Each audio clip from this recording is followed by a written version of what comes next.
Well, last time we were discussing hepatitis, जिसमें हमने detail में तमाम वायरल हेपेटाइटिस को डिस्कस किया था और I don't think so that there was any kind of ambiguity left. अगर आप लोगों को कोई और क्वेश्चन उससे रिलेटेड पूछना है तो आप काइंडली प्लीज़ पूछ सकते हैं. Otherwise, I'm going to start with the BBSN and the Hookmom and going to finish the Ascariasis. I'm going to revise these three topics. Well,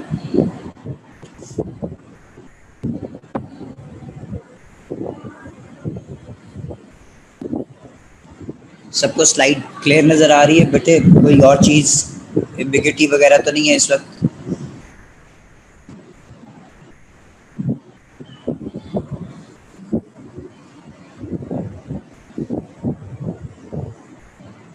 okay, perfect, thank you so much.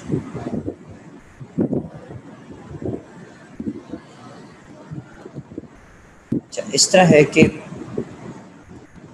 infectious diseases में जब whenever we talk about gastrointestinal tract diseases, those diseases which most majority of the cases causes diarrhea, among those diseases there could be viruses, there could be bacterial, alhamdulillah, excuse me, or even they could be protozoal. One of the most important protozoal disease leading to gastrointestinal tract infection is amoeba, and the disease is called as amoebiasis.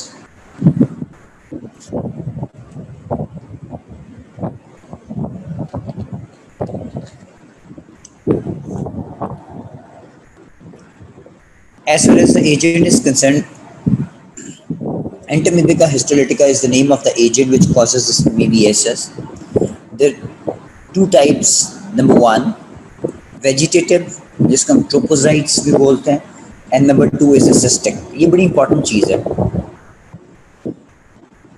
So there are a couple of types. Number one is type 1 is a trophozoitic, vegetative जो है, and the other is the cystic. The cysts are entered in the stool. Ingested cysts release trophozoites which colonize the large intestine. यानी जो पखाने से बाहर आया वो cystic form में है, और जब वो इंजेस्टेड सिस्ट आपके पेट में गई है, that will release the trophozoites. That is main point. ये इसके साइकिल का हिस्सा है. As far as the reservoir is concerned, man is the only reservoir. Period of communicability, as long as cysts are entered and treated, period may be several years if cases are unrecognized and untreated, and they keep on shedding and shedding. जैसे typhoid के अंदर typhoid Mary वाला case आपको याद होगा. As far as the environmental factors are concerned, it is more closely related to poor sanitation and socio-economic status than to climate. सफाई सुथराई नहीं है, गंदा पानी का निकासी का इंतज़ाम है, आपके पास इतने रिसोर्सेज नहीं है कि आप एक प्रॉपर टैप वाटर या क्लीन वाटर सप्लाई ले सको या प्रॉपर वेस्ट को डिस्पोज ऑफ कर सको, तो there is a very much possibility कि ये इस तरह के इन्फेक्शंस होंगे. सारे वाटर बॉर्न डिजीज़ेज हैं, fecal-oral route diseases हैं.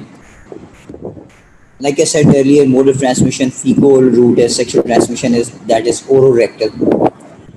Very much possible जिनके अंदर ये चीज़ें कॉमन हैं. As far as vectors are concerned, देखें, खुद खाया समझ आती है, एक खाने से गंदे खाने से दूसरा खाना जो बिल्कुल साफ था उसमें कैसे पहुंचा वेक्टर्स. और मैं वेक्टर से ज़्यादा इसको मैं बोलता हूँ व्हीकल्स, ये गलत वर्ड है, वेक्टर्स, व्हीकल्स, फ्लाइज, रोडेंट्स, अपनी आंखों से देखा हुआ है चूहों को मिठाइयों की दुकान पे जाते हुए, घुसते हुए। They are very much capable of carrying cyst and contaminated food and drink. This is very very important. Contaminate कैसे हुआ? क्या उसके पेट में चला गया था cyst? नहीं, उसके हाथों पे लगा रह गया, उसके मुंह पे लगा गया, जो वो खा रहा था हो सकता है उस खाने में मिला हुआ है और उसके अंदर वो सिस्ट भी थी, उसके मुंह में है। अब वो एक साफ फूड के ऊपर उसको कंटेमिनेट कर देता है। या इस तरह फ्लाई है तो वो एक गंदी चीज़ के ऊपर बैठी थी, उसके अंदर से उसने सिस्ट कैरी किया उसके परों ने, और वो अब साफ वाले आपके खाने में बैठ गई, उसके अंदर वो सिस्ट उसने ट्रांसफ़र कर दिया। So the word vector is the vehicle born.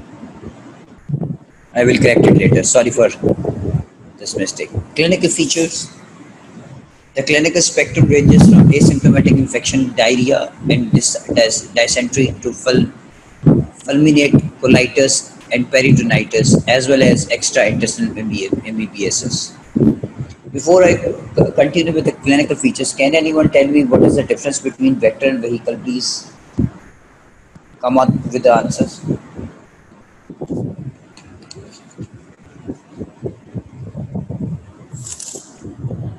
जी,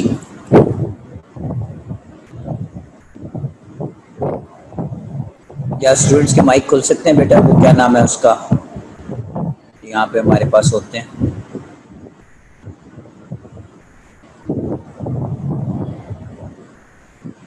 बेटा आप स्टूडेंट्स के माइक खोल सकते हो 1 मिनट के लिए?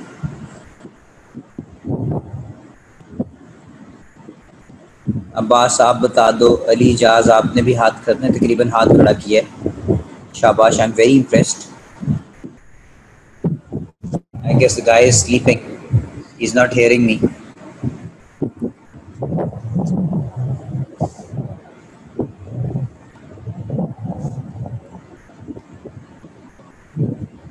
Vector carries of agent and allows multiplication. Okay, shabash, go ahead.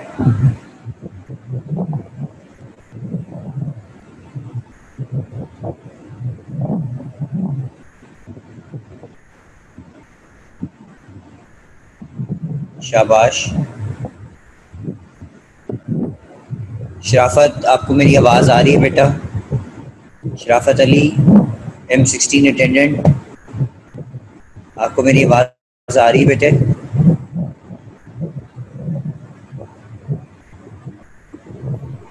Vector carries just transverse, बिल्कुल सही, शाबाश। आई एम श्योर कि सबको तकरीबन इस चीज़ का कॉन्सेप्ट क्लियर होगा कि व्हीकल से ट्रांसफ़र करेगा। वेक्टर के अंदर इम्पॉर्टेंट चीज़ ये है कि उसके अंदर जो एजेंट है वो ट्रांसफ़र होगा, वो वहाँ पे रहेगा, पॉसिबिलिटी कि वो अपनी लाइफ साइकिल का कुछ हिस्सा वहाँ पे गुजारे भी। जबकि व्हीकल के अंदर there is nothing to do with any kind of life cycle, there is nothing to do with whether he is going to take benefit from that particular agent जो व्हीकल की शक्ल में है, उससे का कोई फ़ायदा नहीं है, ना उससे फ़ायदा है ना नुकसान है, वो सिर्फ ट्रांसफ़र हो रहा है उसके through from one place to another place, that is it. ये वाइवे में बहुत ज़्यादा पूछा जाता है, so please remember this. So coming back to the again, आज आप लोग के वो ओपन क्यों नहीं है, कैमरास क्यों नहीं ओपन है?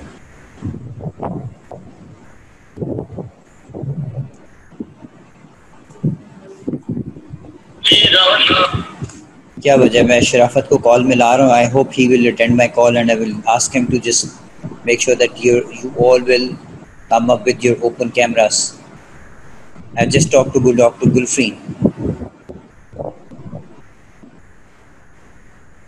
No, I just talked to you. It's going to be implemented inshallah very soon.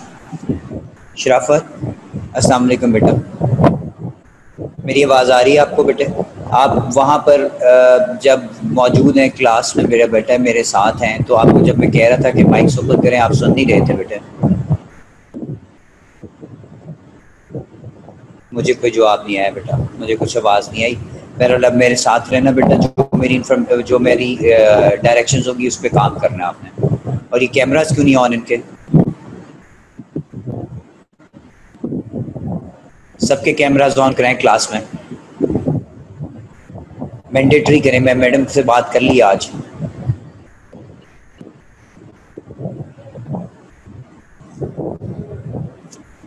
Anyhow, coming back to the clinical features,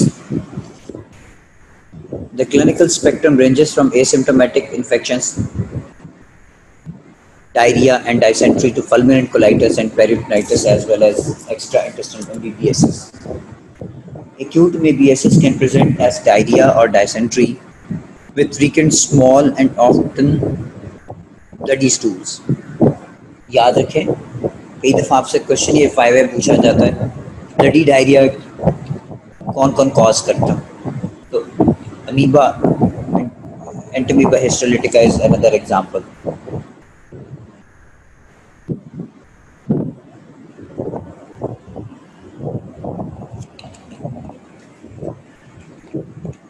Chronic MBSS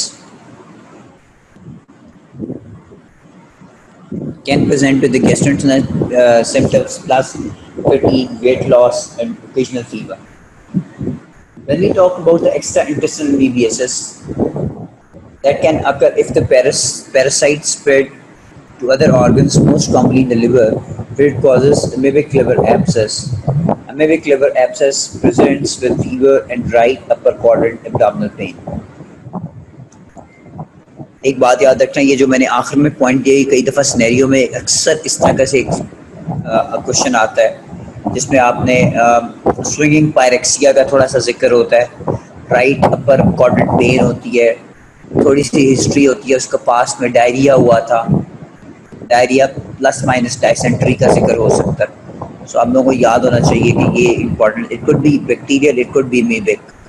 सो अगर वो ज़्यादातर इस तरीके से बात करे, डायसेंट्री की बात में थोड़ी सी करते कि पहले हुई थी, तो कुछ अरसे बाद इस तरह से पेशेंट प्रेजेंट करना शुरू हो गया है राइट अपर हाइपोकॉन्ड्रियम में पेन के साथ और with swinging pyrexia.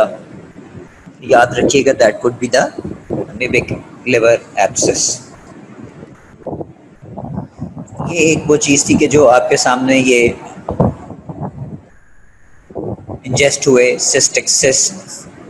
Cystic form और गट में गए, और ये वो ट्रोफोसाइट्स हैं, अगर आप नीचे देखें कोलन के पास, जो कि निकलते हैं बाद में. When we talk about the prevention and control,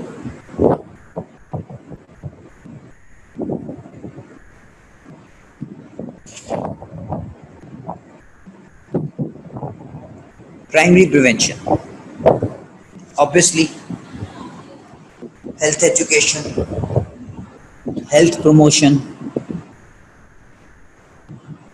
Is there any specific protection against it?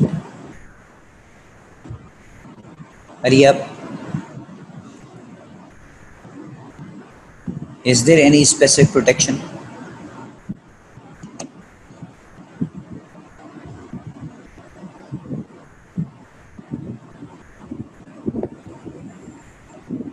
वो तो बेटा हेल्थ एजुकेशन हो गया ना प्राइमरी प्रिवेंशन में. Health education, health promotion, specific protection.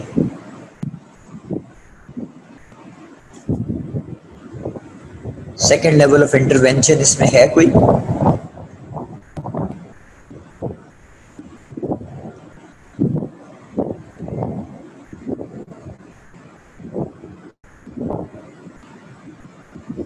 Shabash, there is no specific protection, but when we talk about the health education, health promotion, the washing of your hands before handling the food and after handling the food, after using the toilets, it could be the only specific prevention, but there is no specific protection in terms of any vaccination.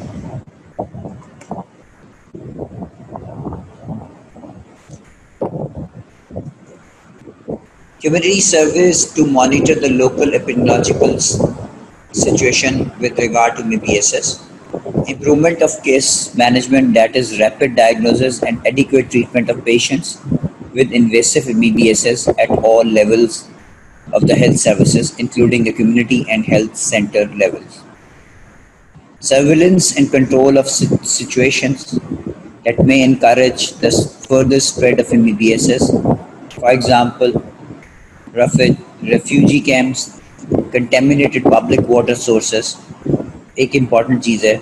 यही चीज़ें होती हैं जब एक outbreak आता है। For example अगर कोई कैंप्स में कोई लोग रह रहे हैं और खुदा ना खास्ता couple of people get infected, तो सारे का सारा जो उसके नेबरहुड है या उसके साथ में रह रहे हैं वो लोग भी बीमार होने के चांसेस है, बिकॉज वो एक दूसरे की चीज़ें भी यूज़ कर रहे होते हैं। प्लस वो जो वाटर सप्लाई है अगर वो ख़राब है तो वो भी एक मेन कल्प्रिट का रोल अदा कर सकती है। When we talk about the secondary prevention, early diagnosis is done by stool examination for specific trophozoites containing red cells. Prompt treatment should be done after diagnosis with the help of antimicrobial drugs like metronidazole. बहुत important है ये बात, please याद रखें इसको। ये कोई जो अर्ली डायग्नोसिस है और कोई आपके पास तरीका नहीं है, after taking the history it should be very important, should be done in the close observations. उसके बाद जो है वो स्टूल एग्जामिनेशन है। हम स्टूल एग्जामिनेशन अक्सर आप लोगों ने अपने प्रैक्टिकली देखा होगा, स्टूल कंप्लीट एग्जामिनेशन या स्टूल फॉर ओवा एंड सिस्ट, ये आप ज़रूर लिखते हैं रिक्वेस्ट फॉर्म पे। So, वो बहुत इंपॉर्टेंट है। उसमें आप ट्रोफोसाइट्स कंटेनिंग रेड सेल्स आपको नज़र आ सकते हैं। तो इसकी जो ट्रीटमेंट है वही आपने स्टार्ट करनी है। एंटी माइक्रोबियल ड्रग्स हैं हमारे पास, मेट्रोनिडाजोल है, मेट्रोनिडाजोल या डाइलॉक्सिनाइड फ्यूरेट हम यूज़ करते हैं। What is the difference between metronidazole and diloxanide furoate? कोई बच्चा मुझे बता सकता है कि क्या है? फार्माकोलॉजी आप लोगों ने सब पढ़ी हुई है और बहुत इंपॉर्टेंट चीज़ है। अगर याद हो मेरी एक पहली स्लाइड में, एक दूसरी स्लाइड में मैंने जिक्र किया था, बार बार कहा था। Can anyone tell me metronidazole? What is the difference between metronidazole and diloxinide furet? क्या ये दोनों एंटी माइक्रोबियल हैं, दोनों इसको के लिए काम आती हैं? ये जो हमारे पास है amoebic dysentery MBSS के लिए। Can anyone tell me why I should go for the metronidazole or why should I go for the diloxinide furet? Or the both or the one of these two? याद रखना, आज अगर याद रहेगा तो पूरी जिंदगी काम आएगा इंशाल्लाह। Can anyone tell before I jump on to the second topic? बेटा जरा आवाज खोल दो किसी ने अगर आंसर देना हो तो।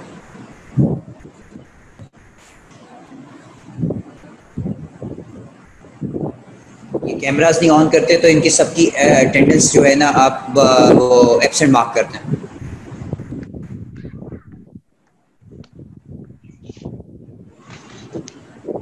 जी, कोई जिसने हाथ खड़ा किया प्लीज वो आंसर करे।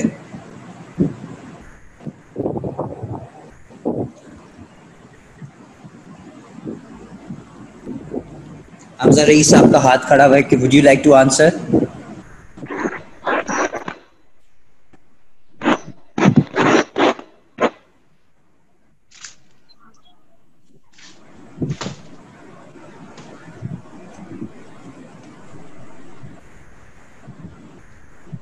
फातिमा आप बताइए बेटा।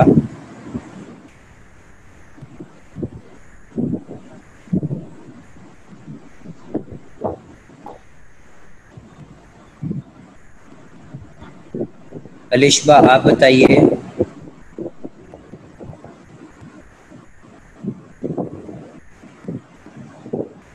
No one want to answer?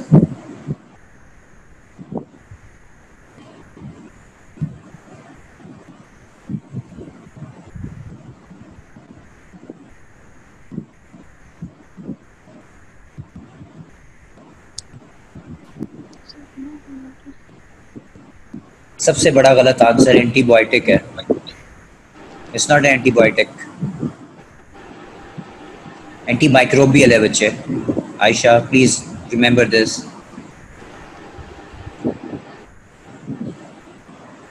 शाबाश मरियम, अच्छा आपने गूगल किया है, very good. I appreciate at least you did something for your self. I believe I should answer it in a very not a technical but crystal clear answer is that yes, indeed, metronidazole is tissue-cidal and diloxanide furoate is lumicidal. हम क्यों ल्यूमिसाइडल देना पसंद करेंगे जबकि हमारे पास टिश्यूसाइडल भी मौजूद है? क्योंकि ल्यूमिसाइडल में यह कि गट में जब वो सिस्ट गई है और वो जब ट्रोफोसाइट बाद में बनने हैं उसके, तो हमने उस लेवल पे उसको मारना है. और मज़े की बात है कि ट्रोफोसाइट आप जब इंजेस्ट करते हो तो ट्रोफोसाइट बने, ट्रोफोसाइट ने भी तो आगे से बनने के बाद एटलीस्ट वो फिर जब शेड ऑफ करना है स्टूल में तो वो सिस्टिक फॉर्म में करना है. तो हमें ल्यूमिन के अंदर रहते हुए हमें उसको मारना है. लेकिन जब यहाँ पर ये स्प्रेड करता हुआ एक्स्ट्रा इंटेस्टिनल मैनिफेस्टेशंस कॉज करेगा, जिसमें मैंने एग्जांपल आप लोगों को बताई थी कि मिबिक लिवर एब्सेस है, तो उसके अंदर मेट्रोनिडाजोल जो टिश्यूसाइडल है प्लस ल्यूमिसाइडल है. याद रखें, it's not only tissuecidal, this is another catch, जो कि आप उसको टिश्यूसाइडल सारी खाली बना रहे थे. वो टिश्यूसाइडल भी है और ल्यूमिसाइडल भी है, उसके दो फंक्शंस हैं. लेकिन अच्छा ल्यूमिसाइडल जो है वो डाइलॉक्सिनाइड फ्यूरेट है. इसलिए कई दफ़ा हम बहुत सी दवाइयों में कॉम्बिनेशन इस्तेमाल करते हुए चले जाते हैं. Is it clear?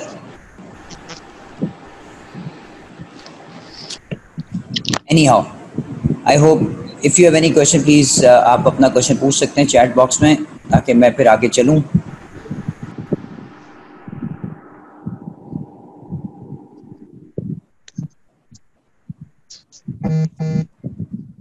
बताइए अगर कोई क्वेश्चन है तो, ताकि मैं फिर आगे चलूं.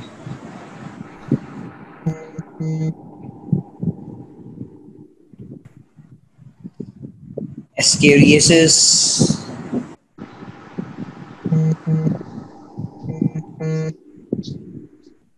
this is a beautiful picture of ascariasis. Ascaris lumbricoides is the agent. Soil transmitted helminthes. शराफत, अब इनका माइक बंद कर दो सबका बेटा.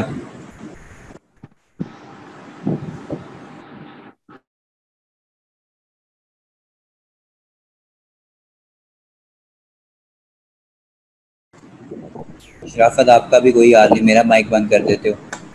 Thank you very much. Any how, Ascaris is known as soil-transmitted helminthes, parasitic worms. It is an infection of the intestinal tract caused by the adult Ascariasis lumbricoides. Ascaris lumbricoides is the agent. Reservoir is a man. When we talk about the infective material, feces containing the fertilized eggs, again उसी तरीके से जिस तरीके से BBSS हुआ था. Post infection rate are high in children. Adults seems to acquire some resistance. अक्सर हम जुमला बोलते हैं कि यार बच्चों के जल्दी पेट खराब हो जाता है. Yes, immunity point of view से. Ascaris lives in the intestine and Ascaris eggs are passed in the feces of the infected person. If the infected person defecates outside, that is near bushes in a garden or field, or if the feces of an infected person are used as a fertilizer, eggs are deposited on the soil. They can mature in 2 to 3 weeks into embryonated form that is infected. Embryonated form में जब जाएंगे तो वो infective form कहलाई जाएगी. Mature किधर से हो रहा है? वो एग से.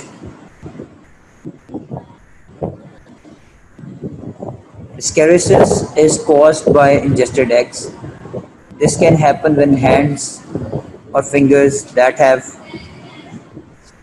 contaminated dirt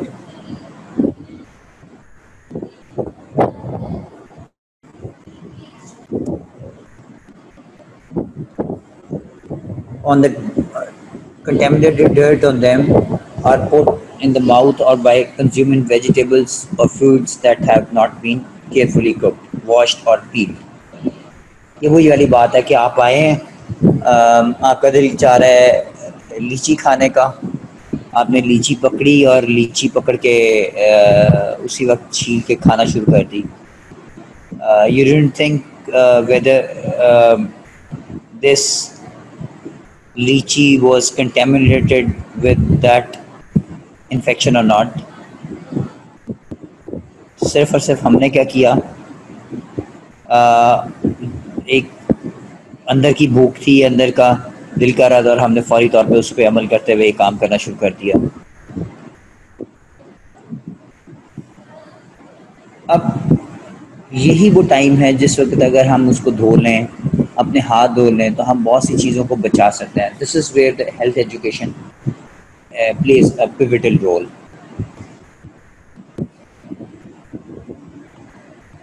These eggs hatch in the small intestine. The resulting larvae penetrate the gut wall and are carried to the liver and then to the lungs via the bloodstream.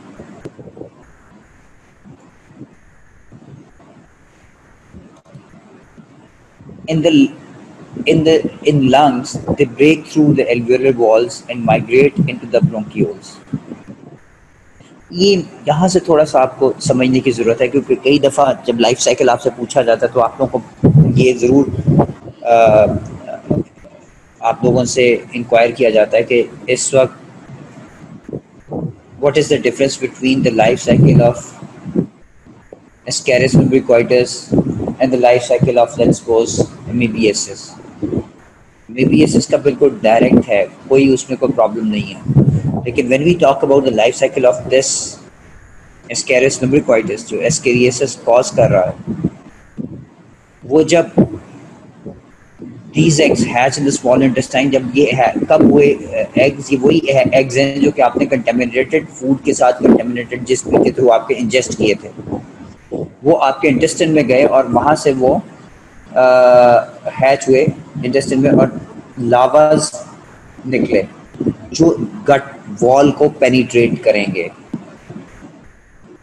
जो गट wall को penetrate करेंगे और penetrate करने के बाद वो बाकी extra intestinal जो बॉडी पार्ट्स हैं लाइक लिवर, लंग्स, उसके अंदर जाएंगे वाया ब्लड स्ट्रीम. किस तरह, जब वो पेनिट्रेट करेंगे तो पेनिट्रेट करके फिर बाहर नहीं निकल के आ जाएंगे, वैस्कुलेचर में आएंगे. In lungs they break into the alveolar walls and migrate into the bronchioles. अब लंग्स में नीचे से किधर गए, वैस्कुलर स्पेसेस आए थे ना, अब वो नीचे ब्रोंकियोल्स की तरफ, एल्वेओलर सबसे नीचे है, अब वो क्या कर रहा है, ऊपर रिट्रोग्रेड आ रहा है. ये कॉन्सेप्ट क्लियर करने की जरूरत है, वो रिट्रोग्रेड आ रहा है, ऊपर की तरफ आ रहे हैं. Then they cough out from the trachea and then swallowed by the human host. गट से आए वैस्कुलेचर में, वेस्टल में, ब्रोंकियो रेस्पिरेटरी ट्रैक्ट में आए, एल्वेओलर लाइनिंग से ऊपर की तरफ रिट्रोग्रेड मूव किया, ट्रेकिया की तरफ गए, खांसी आई, तो दोबारा से खांसी करने के साथ ही आपने इनगल्फ किया उसको again in the GIT tract, सॉलो कर लिया. और कई दफ़ा हमारे पास पेशेंट्स आते हैं जो कि कफ आउट करते हैं तो बहुत से वर्म्स बाहर निकलते हैं इस फॉर्म में. On reaching the intestine they become mature. जब वो दोबारा गट में जाएंगे तो वो मैच्योर फॉर्म में आएंगे. They mature into adults in 60 to 80 days के अंदर. The lifespan of the adult is between 6 to 12 months. So ये बहुत इम्पोर्टेंट है, बड़ी स्लो प्रोसेसिंग में है, इसलिए पता नहीं लगता. वो खाता चला जाता है आयरन को और वो सारे का सारा वीक होता चला जाता है, लॉस ऑफ एपेटाइट होती चली जाती है. Well, when we talk about the fecal mode of transmission, जबकि मेरा ख्याल है कि there is no ambiguity in that कि आप लोगों को पता ना हो इसमें fecal route कैसे था ये. By ingestion of the infected eggs with food or drink, other means of spread are by fingers contaminated with soil or by ingestion of contaminated soil, as usually happens in the case of children playing with the soil. ये हम मेरा ख्याल है पहले भी पढ़ चुके हैं. Incubation period about 2 months है इसका. इम्पॉर्टेंट चीज़ है. आवाज़ अब नहीं आ रही, अभी भी ड्रॉप हो रही है बेटा, क्योंकि अभी मैं आप लोगों के एवेसीना में और उन्हीं का इंटरनेट यूज़ हो रहा है. बच्चे आवाज़ आ रही है? Everyone can hear me clearly और नॉट? प्लीज़. नहीं आ रही.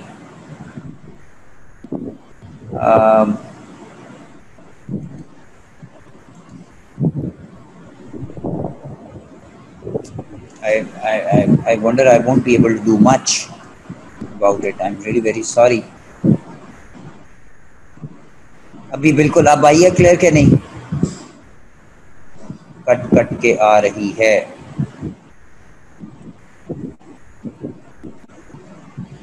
Okay, we still have almost 25 minutes to go. I'm not sure how to fix it. Perfect, Rabia. Thank you very much for the good message. कि अब clear हो गई है. I hope it is clear for everybody. Perfect. Thank you very much. So incubation period इसका है about 2 months.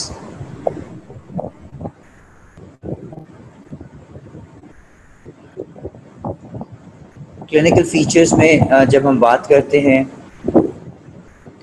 तो हमारे पास एस्केरियोसिस के एप्लीकेशन आते हैं. तो मैंने बोला ये बड़ा स्लो प्रोसेस है.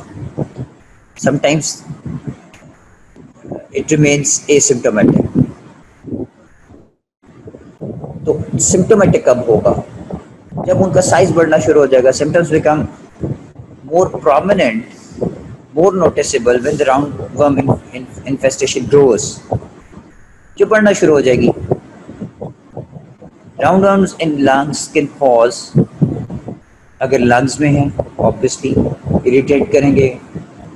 retrograde movement ऊपर की तरफ आ रही होगी bronchioles की तरफ, तो coughing और एक natural reflex है वो होगा. फिर मुंह हलक में जाने की तरफ तो gag reflex आएगा. wheezing or shortness of the breath, aspiration pneumonia rarely, but it is the important complication. Blood in mucus, very important. Chest discomfort, obviously जब respiratory issues आएंगे तो. Fever, another symptom which we have because of this. When these roundworms in the intestine, then what can be the symptoms which we can have? Nausea, no doubt. Vomiting, yes. Irregular stools or diarrhea, again, yes. Intestinal blockage which cause severe pain and vomiting. ये एक important चीज है. यहाँ से आपने pick करना है. बच्चा है वो कह रहा है कि जी इसकी माँ उसको कहती है कि जी ये मट्टी खाता है, ये करता है, वो करता है. समझ आ गई है. एक तो एब्डोमेन प्रोट्रूडेड होगा, थोड़ा सा मोटा सा होगा, पेल लुकिंग होगा, खा नहीं रहा मेरा मुंडा, पता नहीं की हो गया, टेढ़े फुलता जा रहा है. You know, these kind of statements which you may hear. और हर वक्त नॉजियाटिक रहता है, उल्टी कर देता है, थोड़ा सा खाता है, बाहर निकाल देता है, वजन गिरता जा रहा है, पेट फूलता जा रहा है. You know, ये फीचर्स हैं जो आपने पिक करने हैं. तो growth impairment in children due to malabsorption, there is no doubt about it. खा भी नहीं रहा, there is no doubt about it. पहुंचेगी कैसे न्यूट्रिशन? लॉस ऑफ एपेटाइट है. और अगर ये इतना ज़्यादा ब्लॉकेज हो जाए तो इंटेस्टाइनल ऑब्स्ट्रक्शन हो जाती है. फिर हमें इमरजेंसी क्या करना पड़ता है? ऑपरेट करना पड़ता है. Some people with large infestation may other symptoms as fatigue and fever. A major infestation can cause extreme discomfort. Complication में, like I said earlier, मैंने, अगर आप देख सकते हैं कि इंटेस्टिनल ऑब्स्ट्रक्शन मैंने लिखा हुआ,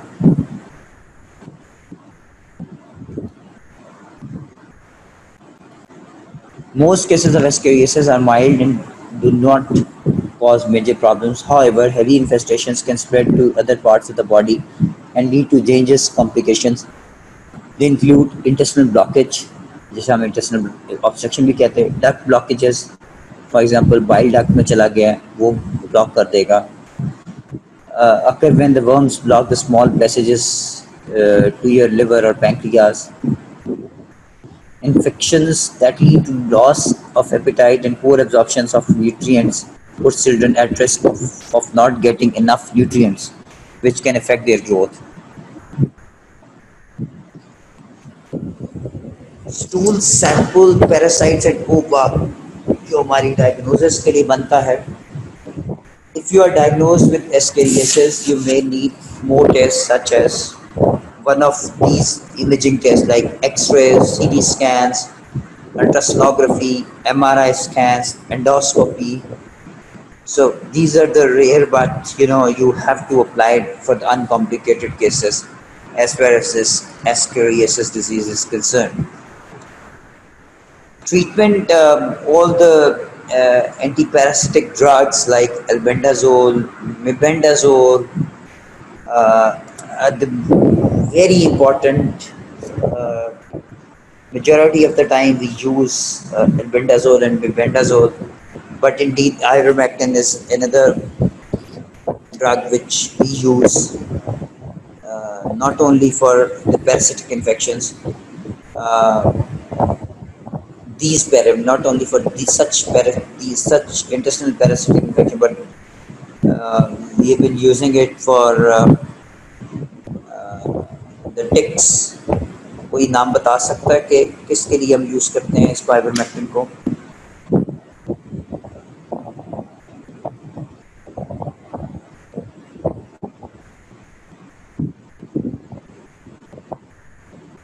Can anyone tell me, apart from deworming, apart from these parasitic infections, हम ivermectin को किसी और चीज के लिए यूज कर सकते हैं?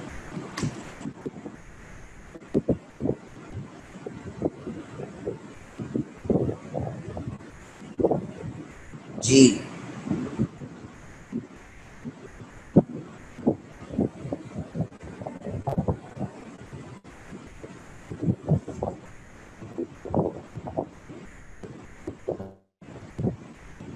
Michelle, nowadays COVID, yes, we are using it, but क्या COVID की ये definite treatment है? The answer is no. So never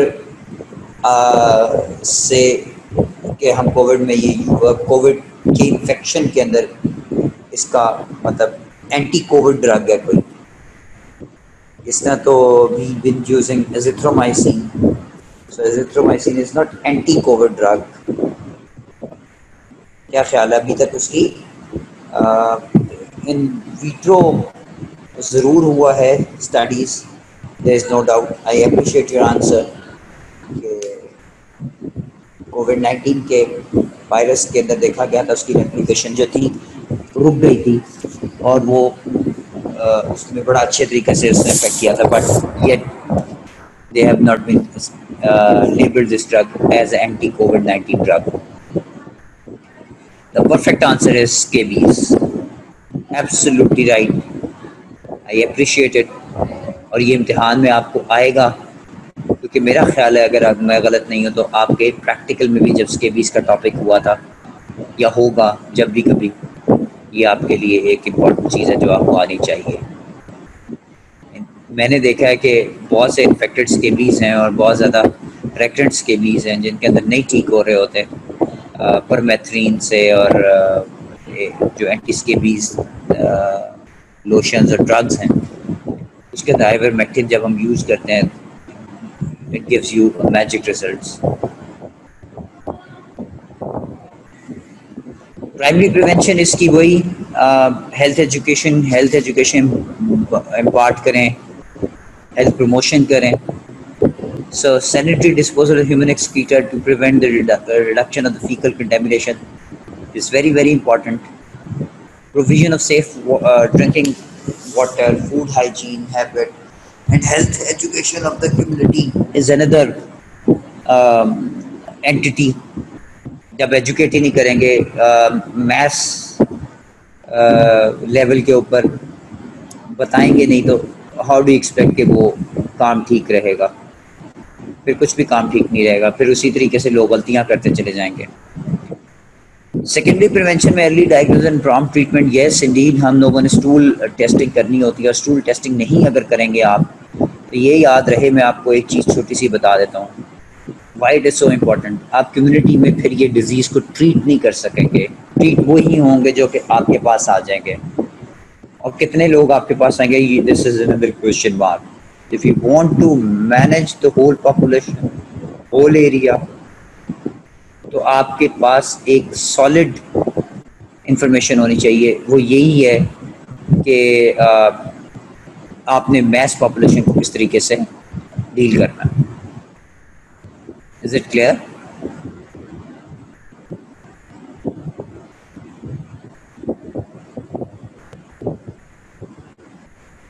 any question so फार?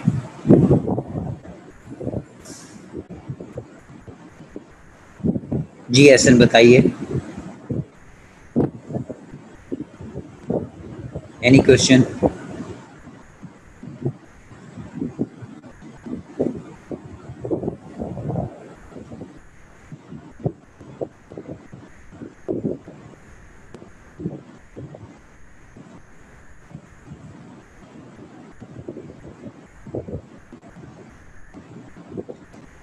इसी तरीके से एस्केरियोसिस के तरीके से ही मिलता जुलता टॉपिक, अगर आपको उसकी तस्वीर याद हो तो हुक्म इन्फेक्शन और एस्केरियोसिस लुम्ब्रिकोइटिस में बेटे एनीमिया बिल्कुल हो सकता है, लेकिन डायरेक्ट एनीमिया इससे हुक्म की तरह नहीं। हुक्म तो खुद खाना शुरू कर देता है और ज़ाया करना शुरू कर देता है, दो इम्पॉर्टेंट चीज़ें, इसलिए iron deficiency anaemia is very important in local investigation. Whereas when we talk about the ascariasis does cause anemia, but that is a word anemia. That is not the iron deficiency anemia only. उसकी reason मैल absorption है, उसकी reason loss of appetite है। These are the things which you should remember कि हुआ है वहाँ पे anaemia किस वजह से, यहाँ पे एनीमिया किस वजह से। सो these are the technical points जो आप लोगों को मालूम होने चाहिए। यही अगेन मैं फिर बोलूँगा, वाइवे में पूछे जाएंगे, एनीमिया हुआ, कोई अड़ा देता है आपको, प्रोफेसर अड़ा देता है, तो आप क्या जवाब देंगे? Yes anaemia can happen. क्या ये ब्लड लॉस की वजह से एस्केरियोसिस में? No, answer is no. It is number one because of the loss of appetite. Number two क्या था? malabsorption. अभी मैं हुक्म पढ़ाऊंगा तो आप लोगों को आइडिया होगा कि क्यों डिफरेंस है इस दोनों में। तो याद रखना, हुक्म इन्फेस्टेशन के अंदर एक और चीज़ नहीं होती, इंटेस्टाइनल ऑब्स्ट्रक्शन यूजुअली नहीं होती, उसके अंदर हो सकती है ये रिट्रोग्रेड जाएगा, एस्केरियोसिस नमूनी कॉज कर सकता है, जो मैंने कहा था रेयर है लेकिन बहुत खतरनाक है। ये अपनी एडल्ट साइकिल दोबारा जब तक इनगल्फ नहीं करेगा, रेस्पिरेटरी से रिट्रोग्रेड जाता है और खांसी करता है और उसको इनगल्फ करता है, दोबारा आता है, तब एडल्ट फॉर्म में आते हैं। फिर वो आगे मैच्योर होने के बाद अपना लाइफ साइकिल मेंटेन करते हैं मेल फीमेल के साथ, फिर वो एग्स शेड ऑफ होते हैं स्टूल्स में। जबकि इसका थोड़ा सा डिफरेंस है, वो भी मैं आपको बताता हूँ कैसे। पहली तो बात है कि वो अगर आपको वही उसकी तस्वीर याद हो, उसके सर के ऊपर कोई हुकलेट टाइप नहीं था, एक चौड़ी सी चीज़ नहीं थी, दोनों टेपर्ड पॉइंटेड एंड्स थे उसके एस्केरियोसिस लुम्ब्रिकोइटिस में। जबकि ये हुक्म में नाम हुक्म इसलिए रखा कि हुकलेट्स होते हैं इसके सर के ऊपर। जब मैं एरो मूव करता हूँ तो आप लोगों को मेरा एरो नज़र आता है मूव होता हुआ?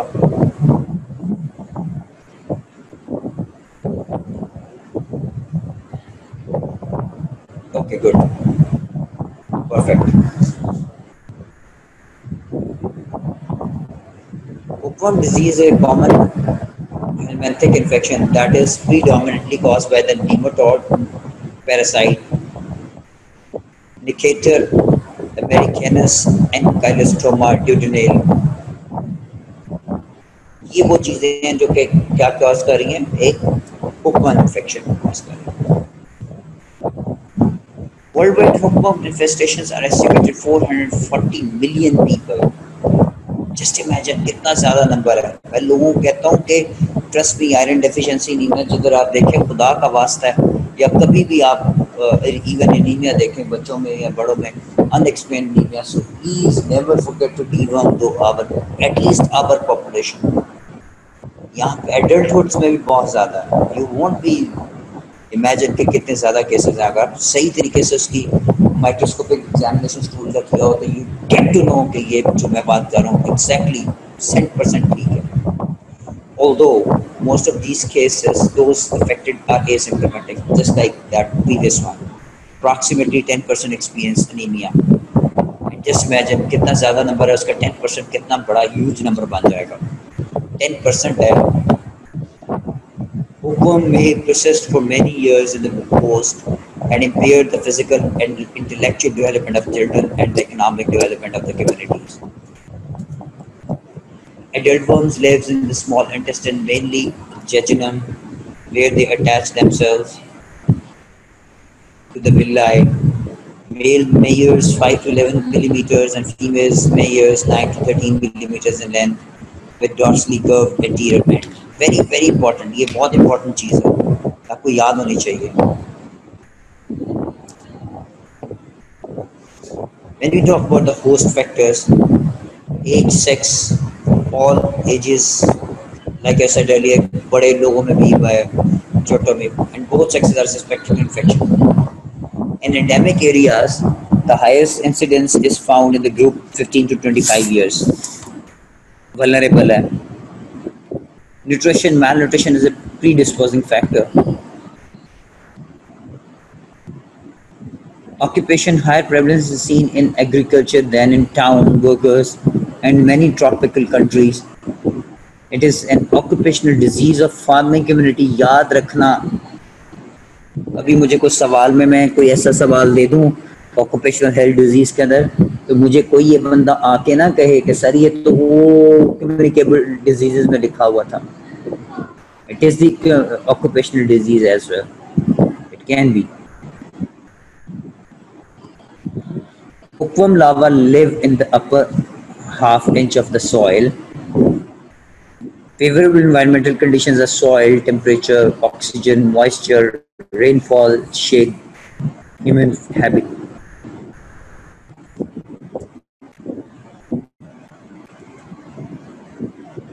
एक वो है जो मेरे ख्याल से आपको अच्छे तरीके से बता देगी.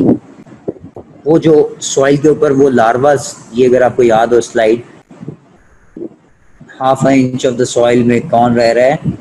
लावा live in the half inch of the soil. यही लावा आप जब नंगे पाँव बेयर फुटेड जो फार्मर्स हैं वो जाते हैं काम करते हैं, उनके एंटर होता है स्किन के थ्रू, पेनिट्रेट करता है ब्लड वेसल्स के अंदर, घूमता हुआ किधर आया, हार्ट में आया, हार्ट से घूमता हुआ किधर आया, उधर वही उसी तरीके से जिस तरह वो गया था उसी तरीके से रिट्रोग्रेड स्वॉलो किया, एडल्ट वर्म्स में आया, उसी तरीके से उसने एग फीसेस, उसी तरीके से उसने फीसेस से हैच सॉइल के अंदर किए, वहीं पे वो लावा फॉर्म में डेवलप हुआ और लावा अगेन एक साइकिल चलाएगा अगर एक नया बंदा आएगा तो. एक मैंने क्विक रिव्यू किया है इस पूरे साइकिल को, कर्ली इसको याद रखिएगा, तकरीबन मिलता जुलता है एस्केरियसिस.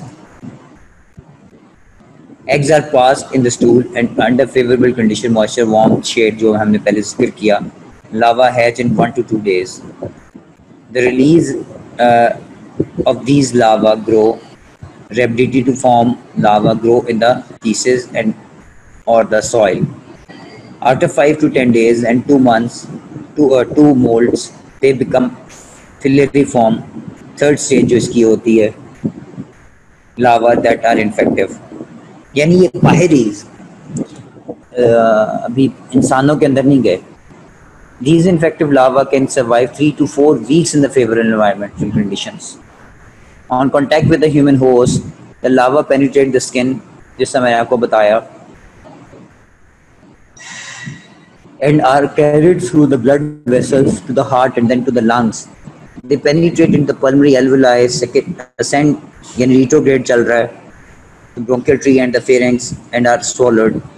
वही cough reflex है. The larvae reach the small intestine where they reside and into the adults. Adult worms live in the lumen of the small intestine where they attach to the intestinal wall. Attached to the intestinal wall. Small intestine में गए, intestinal wall के साथ attach हुए हैं. With the resultant the blood loss by the host. अब करता क्या है? खुद भी खाता है और blood को ज़ाया भी करवाता है.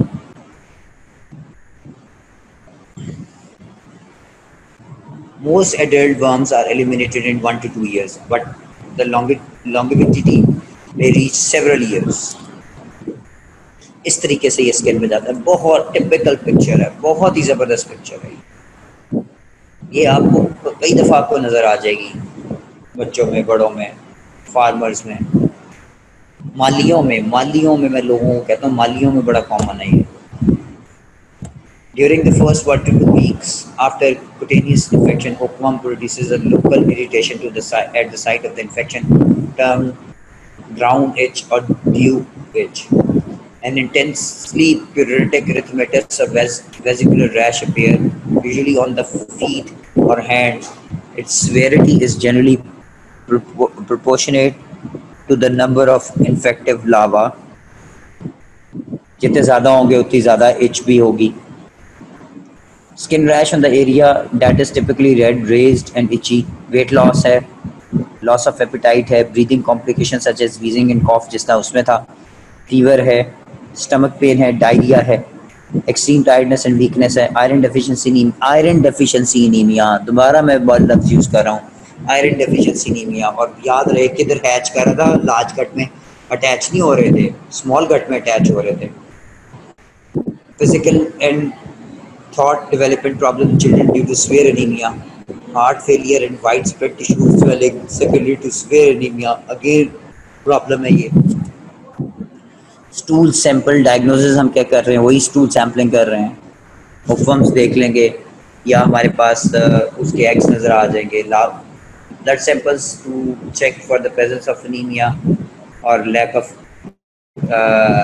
certain nutrients वो हमें नज़र आ जाएगा. Albendazole and mebendazole, like I said earlier, सबसे important है anti-helminthic drugs में, may be given to treat the parasitic infection. Iron supplementation may be required if the iron deficiency anemia is too much. When we talk about the prevention, वही सारी health education, health promotion, early diagnosis, prompt treatment है, और इसकी जो ख़ास तौर पे occupational लोग हैं वो they should wear shoes specially the soil areas. Yes definitely long boots, like I said earlier, shoes जो हैं वो उस तरह से पहने. हाई रिस्क कंटेमिनेशन जिधर है, using a barrier to prevent the skin from touching the soil when sitting on the ground. Avoiding consuming soil that may be contaminated with a hookworm. Not इसलिए कहते हैं boil करें और साफ पानी पिएं. Not passing stool in the soil or outdoors. Proper toileting होनी चाहिए.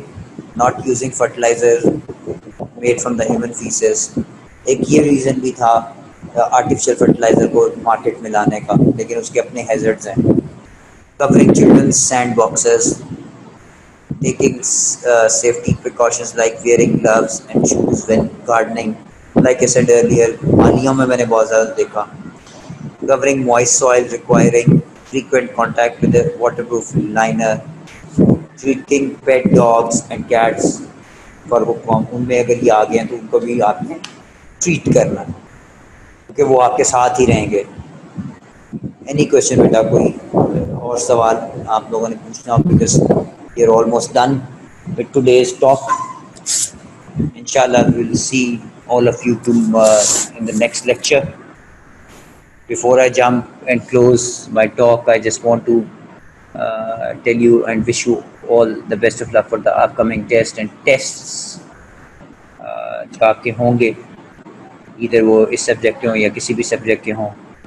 और मैं उम्मीद करता हूँ आप लोग सब खैर आफियत से होंगे। दुआ करता हूँ हमें अल्लाह ताला इस कोविड इन्फेक्शन से जल्द हमारी जान छुड़ाए पूरी दुनिया की, which is most common worm in Pakistan. To be very honest, it's a very tricky question.